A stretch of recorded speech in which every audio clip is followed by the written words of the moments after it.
I became 18 in 1964, and in the year after that, 1965, I believe, it might have been 64 or 65, I began working with the Ashtabula Skyway Drive-In Theater in Ashtabula, and I worked for a gentleman named Dick Hirschman.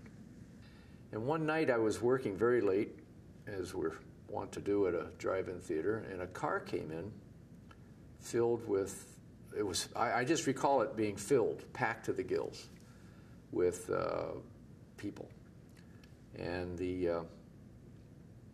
Dick Hirschman was standing there with me, the manager, and the car approached this long gravel approach down from Route 20, pulling down toward the ticket booth. And it was late in the evening, and Dick Hirschman motioned them in.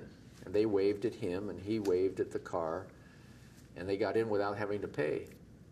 And I said to Mr. Hirschman, I assume this is something I should know about in case they come when you're not here. And he said, oh yeah, those folks work at the Burlesque Theater at Geneva-on-the-Lake.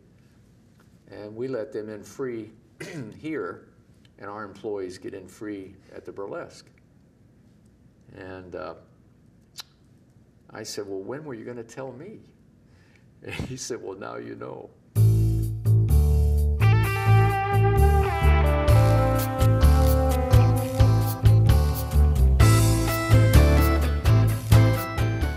Most of the burlesque houses in the major cities closed in the summertime, and were only open in the winter, but so therefore they had access to many of the burlesque stars, which most all of them did appear there. When I was working for the police department, I used to assign the police that went in there, so I became a favorite of the police.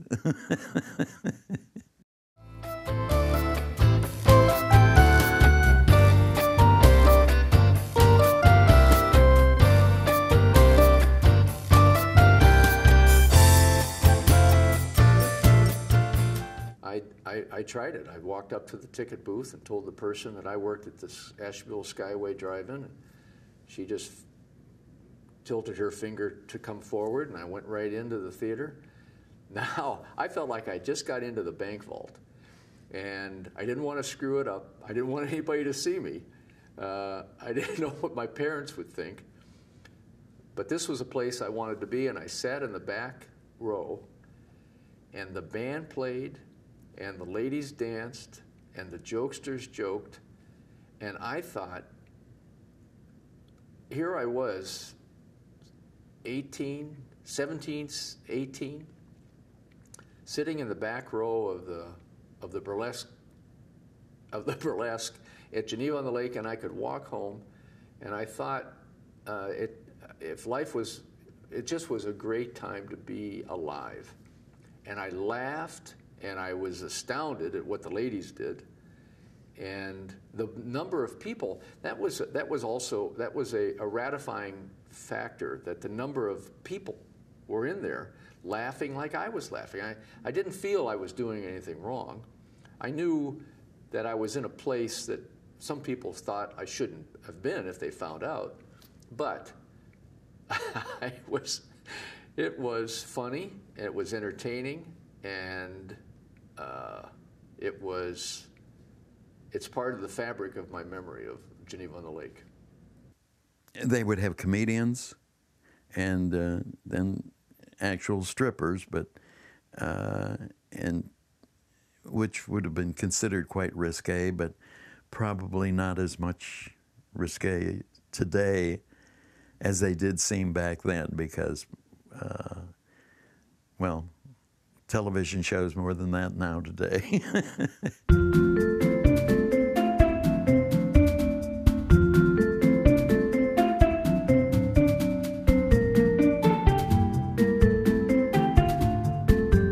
Irma the Body.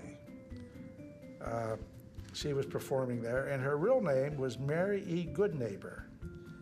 And we struck up a conversation, and because she was from Western Pennsylvania also.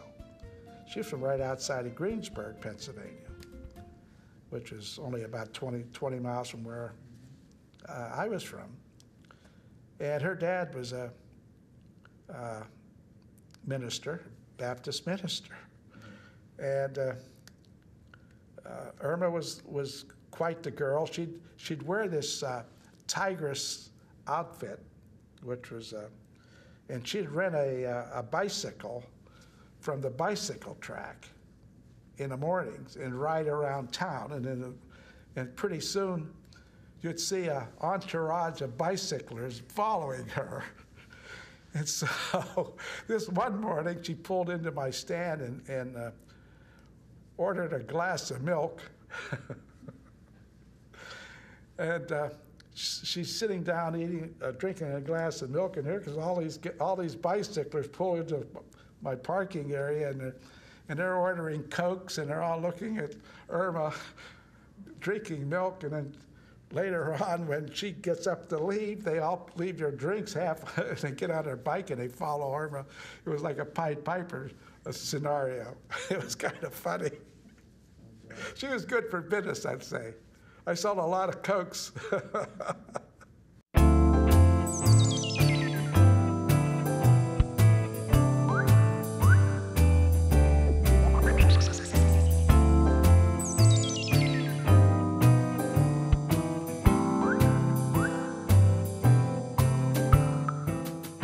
Nickname was Ann Bang Bang Armor. She'd come out with shooting caps, pistols or something.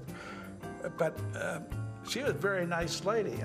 She had a sideline, sold jewelry on the side, her and her husband.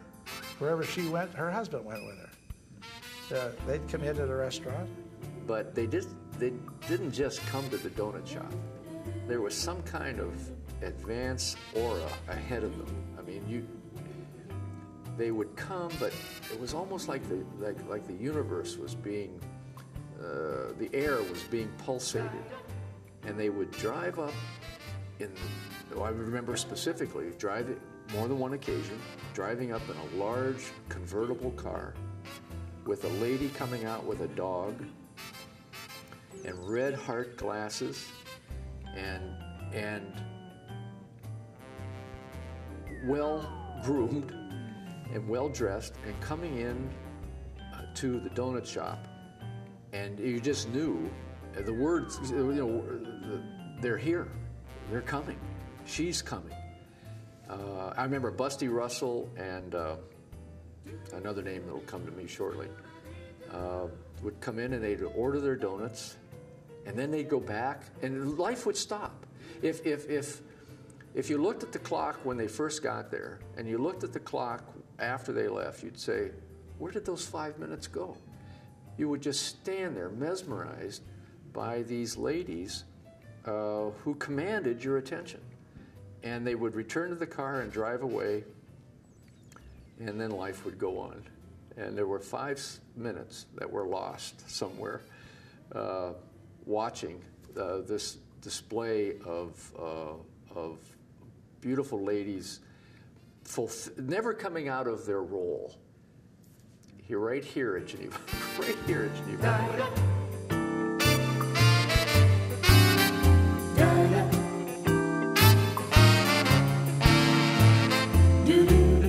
April showers. Oh, there were so many. They were funny.